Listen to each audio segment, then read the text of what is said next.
Enlarge Intel demo of an HTC Vive with wigig at Computex this year. Update: Intel has reached out to say that it is still offering wigig interfaces and antennas for Kaby Lake systems and that the end-of-life notification only applies to Skylake and Broadwell parts. Intel is ending production of its 60 GHz 802.11 AD, also known as wigig, controllers and antennas later this year.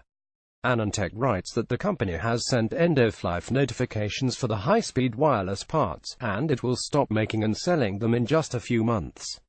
802.11 AD boasts higher performance, up to 4.8 gigabits per second, than 802.11 AD, but its use of the 60 GHz frequency, rather than the 5 GHz or 2.4 GHz of mainstream Wi-Fi, means that it's limited to a very short range. It also requires line of sight between the device and the base station. Penetration through walls is essentially non-existent, so using 802.11 AD as a Wi-Fi alternative would require a base station in every room. This limits 802.11 AD's use as a networking interface, but it does have an alternative use as a cable replacement.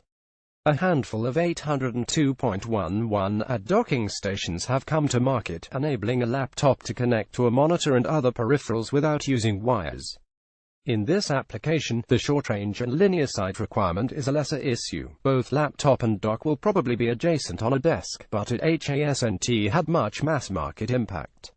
Apart from anything else, most people docking the laptop will probably want to charge it at the same time, so at least one cable is required anyway. With USB Type-A and Thunderbolt 3, that one cable can deliver both power and connectivity, up to 40 gigabits per second, nearly 10 times the performance of wigig, anyway. However, Intel isn't getting out of the 60 GHz space entirely. There continues to be interest in using 60 GHz wireless technology for VR headsets, and in May the company announced a partnership with HTC to produce an 802.11 AD-enabled Vive headset. This would offer a useful halfway house between fully untethered systems where the computer is carried on your person and the existing wired systems we see today, offering the greater performance of wired systems since they can use full-power desktop computers and GPUs with the freedom of movement found in systems such as Microsoft's HoloLens or backpack-mounted laptops. Intel isn't the only company that's investigating this use of 60 GHz communications.